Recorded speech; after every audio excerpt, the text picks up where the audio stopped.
Bonsoir à tous et bienvenue dans Plus d'Actu. 240 à 270 millions par an, c'est le marché que représente le livre en Fédération Wallonie-Bruxelles. Un marché tiré notamment par les bandes dessinées. Un livre sur 3 est acheté chez un libraire indépendant. Les livres d'art, par exemple, ou les livres scolaires se portent bien, eux aussi. Et la période de la Covid-19 avait boosté les ventes. Alors, est-ce que tout va bien dans le monde du livre ? Pas forcément, parce qu'en 2023, le secteur va devoir faire face, comme d'autres, à l'indexation des salaires, mais aussi à la hausse du prix du papier, à la concurrence toujours vive de la vente en ligne ou de la vente en grande distribution. Et on n'oublie pas les éditeurs français qui se taillent souvent la part du lion. Que va-t-il donc se passer dans le secteur du livre en 2023 ? On en débat ce soir dans Plus d'Actu. Voilà, et pour éclairer nos lanternes de lecteurs, on a fait appel à Yves Limoges, qui est livraire, c'est à Livre Ouvert ou Le Raconteur à Woluwe-Saint-Lambert, qui est votre librairie. Vous êtes aussi le coprésident de l'Association des libraires indépendants. Et en face de vous, c'est Benoît Dubois, qui est le directeur de l'Association des éditeurs belges. Merci à tous les deux d'avoir accepté... c'est pas un débat, c'est pas une confrontation, mais un échange de vues sur ces questions-là. Je vais commencer avec vous, peut-être, Monsieur Limoges. Combien de libraires en Belgique francophone et quelle est la définition que vous donnez du concept de libraire indépendant ? Alors, le libraire indépendant est un libraire qui ne dépend pas donc, d'une chaîne ou qui est son propre patron. Donc, il peut définir ses propres choix éditoriaux, et il achète comme il veut. Et voilà, ça, ce sont les libraires indépendants. Et dans l'association, pour le moment, on a 70 membres. On a Bruxelles et Wallonie. Bruxelles et Wallonie. On a environ une quinzaine de nouveaux membres depuis 2 ans, ce qui est assez remarquable. Il y a 5 nouveaux libraires à Bruxelles. C'est quand même... Ça veut dire que ce sont des nouveaux libraires qui ouvrent. Oui. Ça veut dire que le secteur est plutôt attirant, séduisant ou bien portant. Le secteur est toujours très attirant, bien portant, peut-être qu'on en discutera après, mais le secteur est toujours très attirant. Les gens, le livre reste un produit tout à fait mythique, tout à fait... c'est un produit sensuel, c'est un produit... Voilà, donc le livre reste le livre, ça oui. Alors on va rester dans la sensualité. L'éditeur, le représentant des éditeurs ne va pas me démentir. Le monde de l'édition, c'est 1200 emplois, Fédération Wallonie-Bruxelles ? À peu près, oui. 1200 éditeurs et distributeurs inclus. Oui, et dont 500 rien qu'en région bruxelloise, à peu près. Oui, tout à fait. Oui. C'est quoi un éditeur belge ? C'est quoi on a l'image de la bande dessinée, par exemple. Est-ce que c'est encore belge ou pas belge, ça ? Et les maisons d'édition belges, comment elles font pour résister aux grands noms français, Gallimard, Le Seuil et d'autres ? Historiquement, l'édition belge s'est toujours démarquée de l'édition française en étant sur la marge, ou en étant dans les niches. Là où l'éditeur français n'était pas, l'édition belge pouvait se déployer. Et c'est pour ça que la bande dessinée s'est développée en Belgique, francophone essentiellement, parce qu'en France, personne ne l'éditait. C'est la même chose pour le livre de poche.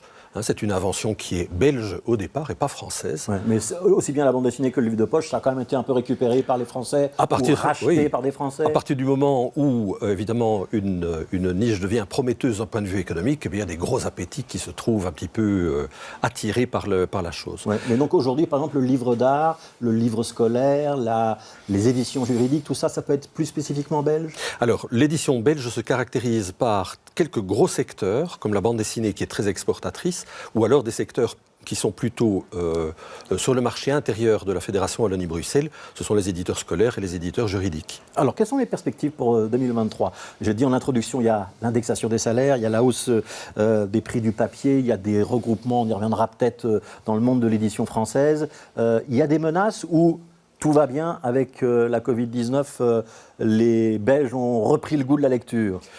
Alors, en 2021, les Belges avaient repris le goût de la lecture. Yves l'expliquera certainement beaucoup mieux que moi parce que ça a été une année extraordinaire.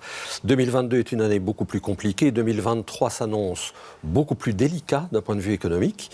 Mais ce n'est pas parce que c'est délicat qu'il faut baisser les bras. Donc, il faut profiter au contraire des opportunités pour redévelopper de l'activité. Ouais. Il y a des craintes sur certains éditeurs. Il y a des éditeurs qui pourraient être en difficulté économique cette année ou pas ? Éditeurs, je ne pense pas, parce qu'on a comme caractéristique d'avoir des éditeurs de petite taille ou toute petite taille, et donc ils ont plus de possibilités dans la flexibilité de leurs coûts que des très gros groupes ou alors ce qui est plutôt dans la distribution du livre qui, là, va se retrouver un petit peu plus en difficulté. On reviendra tout à l'heure sur le rôle des distributeurs qui sont entre les éditeurs et les libraires. Du côté des libraires, 2023, année sereine, année de confirmation ou année de tous les dangers? Écoutez, 2020-2021 ont été des années extraordinaires. Comme vous dites, les gens ont beaucoup lu parce qu'il n'y a rien à faire, ils ne pouvaient pas voyager, ils ne pouvaient pas aller au cinéma, ils ne pouvaient pas aller au restaurant, donc ils ont lu. Maintenant, 2022 a été une année un peu plus compliquée. On a senti que, ben voilà, le monde... Il y a déjà un tassement. Oui, le monde s'ouvrait de nouveau, et donc ce qui est bien. Mais ce qui est rassurant, c'est que l'année 2022, on est quand même nettement au-dessus de l'année 2019.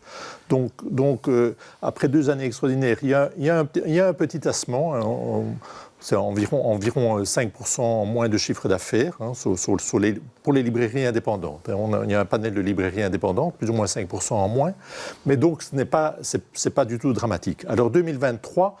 Mais 2023, on ne sait pas encore. Moi, je pense que le secteur va tout à fait se maintenir. Le gros X, c'est l'explosion des coûts et des coûts salariaux. Donc l'indexation des salaires qui touche tous les secteurs, y compris les libraires. C'est-à-dire que, moi j'ai fait mes calculs, mes salaires au mois de décembre 2022 par rapport à décembre 2021, c'est 12,5% en plus. Donc c'est comme j'appelle. Livre ouvert, il y a combien de personnes qui travaillent? On est l'équivalent temps plein de 9 personnes. Ouais. Et donc c'est comme si j'avais un employé fantôme qui était là et que je payais et qui voilà. C'est 12%, ça correspond à un employé en plus, mais qui n'est pas là. Ouais. On a une grande librairie très connue à Bruxelles, c'est Filigrane, qui vient d'annoncer qu'elle allait désormais fermer tous les lundis, alors qu'elle a longtemps fait sa publicité sur le fait qu'elle était ouverte 7 jours sur 7. Alors il y a eu une polémique particulière sur Filigrane, il y a peut-être d'autres éléments d'explication, mais c'est révélateur du secteur ou pas? Des difficultés que le secteur peut rencontrer? Oui. Il faut baisser les coûts? C'est-à-dire il faut baisser les coûts. On ne sait pas baisser les coûts. On n'a pas envie de licencier, on n'a pas envie de... Il n'y a rien à faire. Nos libraires, c'est notre force aussi, en librairie indépendante. Donc on est des librairies conseils, et donc on accueille les gens, on les conseille. Donc il n'y a rien à faire. Il faut garder du personnel. Donc, du personnel spécialisé et compétent de préférence. Oui, tout à fait. Ouais. Je me tourne vers M. Dubois. On a parlé des prix du papier, on a parlé les coûts de l'impression, tout augmente, le coût de la distribution. Quand les carburants augmentent, j'imagine que c'est plus difficile de livrer un livre, surtout si on le livre à l'étranger, parce que le libraire belge, ils ne vendent pas qu'en Belgique, j'imagine ça. Les éditeurs belges, ils ne vendent pas qu'en Belgique, ils vendent dans toute la francophonie. Beaucoup d'exports, oui. Beaucoup d'exports. Oui. Chez vous aussi, il y a des inquiétudes, et 2023 s'annonce compliqué pour ça ou pas? Est-ce que vous pouvez baisser vos coûts? Pratiquement pas. Ouais. Pratiquement pas. Donc je crois que ce qu'on partage, mais beaucoup d'entreprises sont dans le même cas en Belgique, on se retrouve avec des matières premières qu'on ne parvient pas à contrôler, de l'énergie qu'on ne peut pas contrôler non plus. Et donc la seule variable d'ajustement qu'on peut avoir, c'est le coût du personnel. Donc ça c'est la même réalité des deux côtés.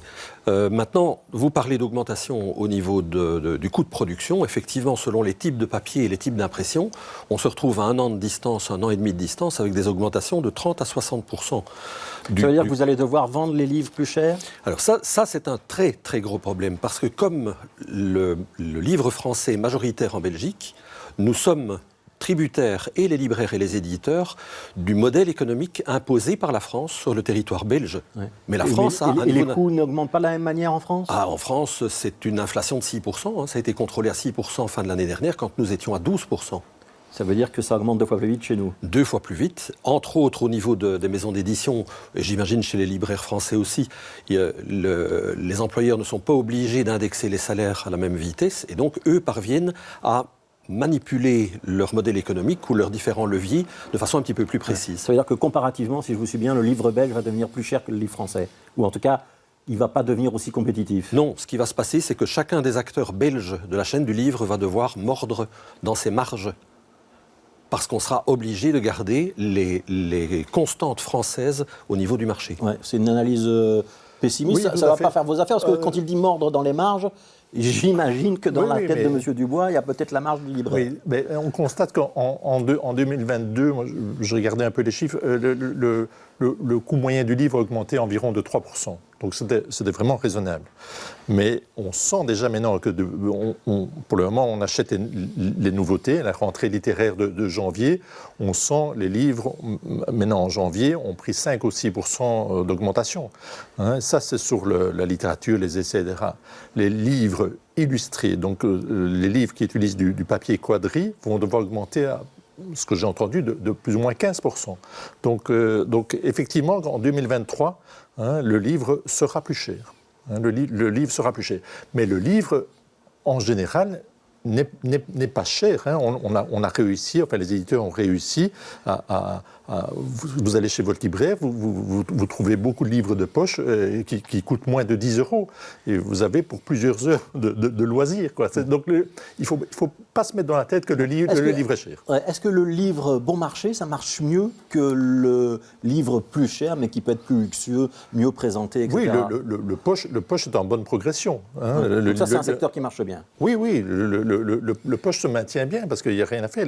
Les gens ont besoin de lecture, mais le poche est un bon moyen. Ouais. C'est quoi la grande menace aujourd'hui pour les libraires, et notamment pour les libraires indépendants que vous représentez? C'est la vente en grande surface, en grande distribution, c'est les chaînes culturelles, Fnac, Club, etc. C'est la vente par correspondance, Amazon, c'est le livre d'occasion, c'est les échanges de livres de seconde main? Il n'y a rien à faire. Le grand méchant loup, c'est quand même Amazon. Ça, Donc c'est Amazon. Ouais. Ah, oui. Parce que les ventes en grande surface ne sont pas spécialement, ne se sont pas développées tellement.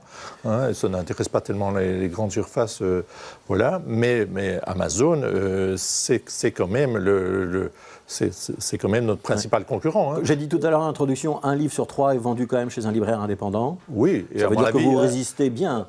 Les chiffres d'Amazon sont tout à fait secrets, mais on estime que c'est environ un livre sur 5 qui est vendu par Amazon. Donc ce sont des quantités tout à fait énormes. Alors les gens viennent chez nous parce qu'ils ont envie de voir du livre, de toucher du livre, de comparer, de voir notre table. Voilà, ils viennent en librairie, hein, pour toucher du livre, je dirais. Ouais, et avoir éventuellement le conseil du libraire. Et avoir le conseil du libraire. Ouais. Monsieur Dubois, le grand concurrent ou la grande menace pour vous? Il y a du Amazon aussi. Hein. Il y a du Amazon aussi? Ah, mais Amazon est en train Parce que vos de éditeurs, remplir... ils pourraient être ravis de vendre du livre par Amazon. c'est une possibilité d'élargir le marché. Là où il n'y a pas nécessairement de la librairie, c'est une des possibilités. Mais il faut se rendre compte qu'Amazon est en train de remplir toutes les cases dans la chaîne du livre. Donc il propose aux auteurs de devenir leur éditeur, il propose aux éditeurs de devenir leur diffuseur, il propose aux diffuseurs et éditeurs de devenir leur distributeur, il remplace les libraires. Ça veut dire qu'à la limite, j'ai mon texte, je l'envoie par mail à Amazon ou une succursale, ils l'impriment, ils le vendent et je touche éventuellement des royalties. Peut-être. Peut-être. Ça veut dire que c'est la mort des éditeurs? Non, parce que, tout comme pour les libraires, il reste une valeur ajoutée dans la profession. Un éditeur n'est pas uniquement une boîte aux lettres. Je prends votre manuscrit, je n'ouvre même pas l'enveloppe, je la passe à un imprimeur, et puis j'envoie les livres chez Yves qui s'occupe de les vendre. Non. Ouais, et si j'ai fait des coquilles ou des fautes d'orthographe, tant pis pour moi. Oui, pour les lecteurs. Mais il n'y a pas que les coquilles et les fautes d'orthographe. Hein. Le travail d'accompagnement d'un éditeur vis-à-vis d'un auteur, c'est un travail de dentelle, c'est un travail vraiment de très haute précision. Ça veut dire quoi? Il faut accompagner l'auteur, il faut participer à la réflexion du livre. C'est quoi votre boulot? Alors, ça dépend évidemment du genre littéraire. Hein, donc il y a autant de métiers d'éditeur qu'il y a de genres littéraires. Un éditeur scolaire n'est pas un éditeur de bande dessinée, qui n'est pas un éditeur juridique, qui n'est pas un éditeur de littérature. En littérature et en bande dessinée, l'accompagnement des auteurs et auteurs-illustrateurs est très important. Au niveau, par exemple, de la conception d'une couverture, au niveau de la conception d'une 4e page, au niveau parfois du premier chapitre. Le remodifier un petit peu pour le rendre beaucoup plus Les prenant. recettes pour faire vendre, c'est vous qui les connaissez. Alors, on dit pour faire la vendre... petite épice qui va apporter le petit plus. Moi, je dis que le rôle de l'éditeur, c'est de faire en sorte que l'auteur, par son manuscrit, trouve le public qu'il mérite d'avoir. Et ça, c'est le rôle central de l'éditeur. Dans le travail du texte, dans le travail du produit sensuel qu'on peut avoir en main, dans le travail des circuits de vente et dans le travail de promotion et marketing. Ouais. Je voudrais qu'on parle un instant quand même de la concurrence avec la France, parce qu'on a dit tout à l'heure, les grosses machines, ce sont des éditeurs français. Comment est-ce que vous voyez l'avenir? Est-ce que vous allez continuer les éditeurs belges, notamment les Belges francophones, à pouvoir résister aux livres français en occupant les niches dont on disait tout à l'heure, ou est-ce que la machine française laisse moins de place aux marges ? Alors, la machine française est un outil industriel dont qu'il faut investir. Parce qu'ils sont très efficaces dans les contacts que nous avons avec les libraires. La remarque, c'est de dire, oui, mais le travail d'un distributeur d'un groupe français, c'est carré. Donc le distributeur, c'est l'intermédiaire entre l'éditeur et le libraire. Oui. C'est lui qui va amener les ouvrages, qui va dire, tiens, vous en avez besoin de 50 exemplaires, et celui-là, j'aimerais que vous en preniez 200. En simplifiant, puisque là, il y a aussi le rôle du diffuseur qui joue un rôle intermédiaire. Et donc, effectivement, le distributeur est celui qui va donner le tempo d'un point de vue rythme de fourniture, la capacité pour le libraire de pouvoir répondre rapidement aux clients qui viennent demander, ça c'est le rôle du distributeur. C'est central. Les Français sont hyper majoritaires dans ce métier-là. Donc on ne doit pas chercher à les concurrencer, on doit rentrer dans ce moule-là. Ce que nous devons essayer de faire, et c'est le rôle de l'ADEB entre autres, c'est de former les éditeurs belges à se plier à l'exigence de l'outil industriel pour pouvoir rentrer de plein pied au niveau du marché. Les exigences, c'est un certain volume, c'est des choses de ce genre-là. Pas nécessairement des volumes, c'est des exigences au point de vue date de remise, au point de vue remise à temps du matériel de promotion, des premières de couverture, le référencement du livre, les mots-clés. Yves pourrait mieux dire tout ce dont il a besoin. Oui, mais je veux dire que si vous êtes un petit éditeur ici en Belgique francophone, vous allez avoir toutes les difficultés, parce que ces grands distributeurs, il leur faut quand même du volume. Si vous venez avec c'est le danger. Alors, est-ce que vous pouvez garantir que vous allez garder de la place à côté des grosses machines françaises dont on va parler au moment du prix Goncourt et autres? Vous avez de la place pour des petits éditeurs belges dans vos rayons? On a plein de petits éditeurs dans nos librairies, et c'est ce qui fait, je dirais, le charme de nos librairies, c'est ne pas uniquement vendre des grands best-sellers. Donc on recherche ça, mais il faut encore que les éditeurs viennent jusqu'à nous. Parfois, on trouve comme ça sur Internet, ou bien nos clients nous demandent et on trouve et on cherche, etc. Mais le grand problème, c'est qu'il y a beaucoup d'éditeurs qui se contentent d'éditer et puis qui ne font pas leur diffusion et leur distribution. Alors ça, on donnera la parole dans un instant, Monsieur Dubois. Je voudrais quand même vous entendre un instant sur des grandes manœuvres qui se passent en France, notamment autour de Vivendi. Il y a un regroupement du secteur. C'est un danger, c'est-à-dire qu'il y a quelqu'un qui va avoir une position presque monopolistique? Oui, c'est très inquiétant parce que c'est quand même un enjeu démocratique aussi, un enjeu citoyen. C'est-à-dire que Vincent Bolloré, donc, qui est le patron de Vivendi, qui est le patron d'une chaîne de télévision très populiste, on va dire. Oui, voilà. Ouais. Il veut acheter Hachette. Voilà. Et il a demandé l'autorisation à la Commission européenne pour acheter Hachette. Et du coup, on lui a dit, oui, mais ça devient vraiment trop gros. Alors vous devez revendre Interforum, qui est la branche édition de Vivendi. Et voilà. Et donc, ce monsieur, qui est quand même...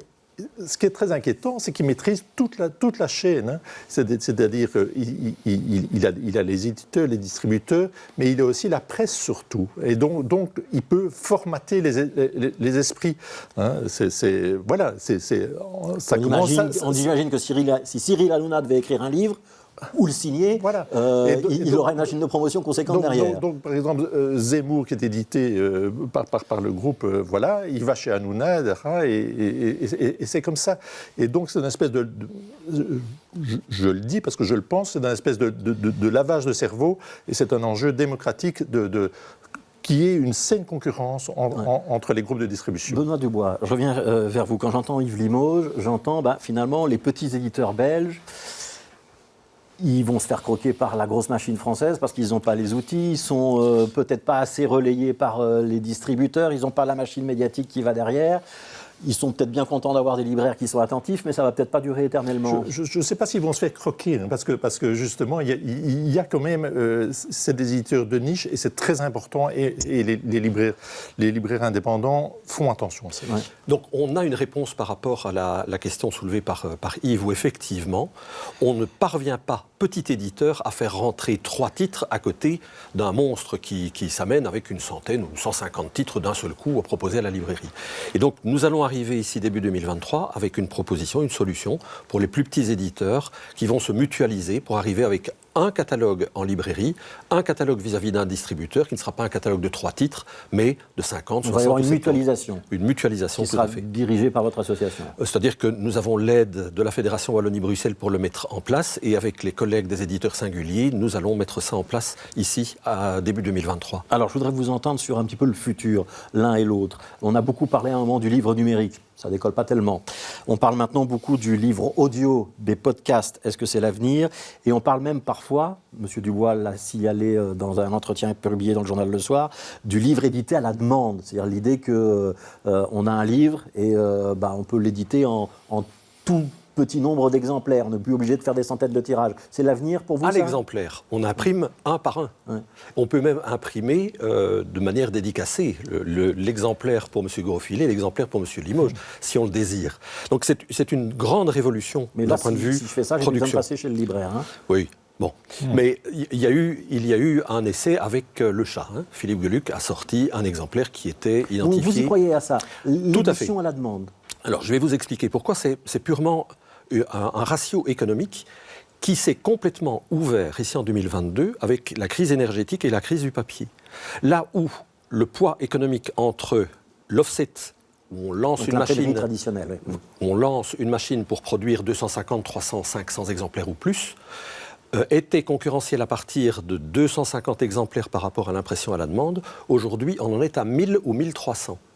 Donc ça veut dire que l'impression à la demande va devenir le standard pour la quasi-totalité des petits éditeurs belges. Ça va devenir plus rentable. Alors, ça évite en fait d'avoir des stocks, ça évite d'avoir beaucoup de pilonnage, beaucoup de destruction, c'est beaucoup plus responsable, c'est beaucoup plus mesuré. Ouais, si on va vers les livres à la demande, comme l'a dit M. Dubois, Non, moi, Yves Limoges, est-ce que les libraires ont encore une raison d'être? Oui, tout à fait, parce que moi je vends tous les jours des livres qui sont imprimés à la demande. Hein. C'est-à-dire qu'au lieu que le distributeur l'ait dans son stock, mais à partir du moment où il a une commande, il l'imprime et puis il l'envoie. Donc ça ne change pas. Donc, mais il faut passer commande. Quoi? Il faut passer commande. Oui, il faut passer commande et il est imprimé alors. Oui. Voilà. Mais ce que je voulais dire, c'est que le livre, parce que moi ça fait longtemps que je suis libraire, déjà il y a 20-25 ans, on me disait le livre, ton métier, ça va être fini. Hein, parce que, comme le disent, tout sera sur Internet. Mais pas du tout. Parce que le livre, comme j'ai commencé l'émission en disant que c'était un objet sensuel, les gens, en fait, ils sont derrière un ordinateur toute la journée. Hein, quand ils rentrent le soir chez eux, ils n'ont pas encore envie de lire voilà. Et c'est pour ça que je crois que l'objet livre est important et l'objet livre subsiste et subsistera encore très longtemps. Ouais, une dernière question. Est-ce que pour soutenir le livre belge francophone, en Belgique francophone, il y a des aides, hein, j'imagine, des pouvoirs publics, je sais qu'ils aident les libraires, je sais qu'ils aident les éditeurs. Est-ce que c'est assez ou est-ce qu'il faut autre chose? Non, je crois qu'il faut concentrer. Plutôt que saupoudrer, il faut concentrer. Ça veut dire être plutôt sur des objectifs qui sont définis au départ et être très cohérent par rapport à ces objectifs-là, plutôt que de saupoudrer. Ça veut dire que là, on aide un petit peu tous les éditeurs, c'est pas ça qu'il faudrait faire? Il faudrait être un petit peu plus travailler un petit peu plus au niveau des objectifs et des objectifs à atteindre. Et Yves Limoges, vous avez besoin des pouvoirs publics ou pas?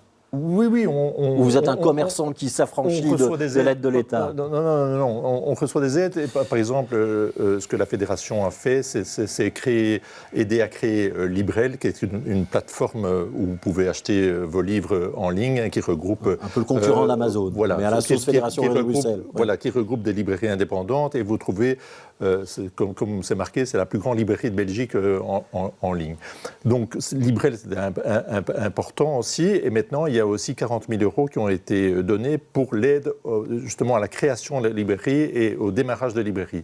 Et donc, je parlais tantôt de 15 nouvelles librairies, mais elles vont se faire aider par la Fédération Wallonie-Bruxelles, un petit coup de boost au départ. Voilà, on peut être assuré, il y aura encore des éditeurs belges et il y aura encore des librairies indépendantes, y compris à Bruxelles, dans les prochaines années. Merci beaucoup, c'était Benoît Dubois pour l'Association belge des éditeurs et c'était Yves Limoges rouge pour l'association des librairies indépendantes avec la librairie à livre ouvert à Woluwe-Saint-Lambert. Merci à tous les deux d'avoir participé à ce débat. Demain, on va changer radicalement de sujet. On va s'intéresser au Sporting d'Anderlecht, figurez-vous. 5 ans après le rachat du club par un certain Marc Cook, on va se poser la question de savoir où on en est. Sportivement, le bilan n'est pas terrible. Financièrement, ça a l'air d'être encore pire. Et on va débattre de tout ça avec un journaliste sportif, Guillaume Gauthier du magazine SoFoot, et avec Alain Courtois, ancien échevin des sports à la ville de Bruxelles, qui a aussi été en 2022, je pense, un éphémère directeur du Sporting d'Anderlecht. Continuez à bien vous informer et à demain.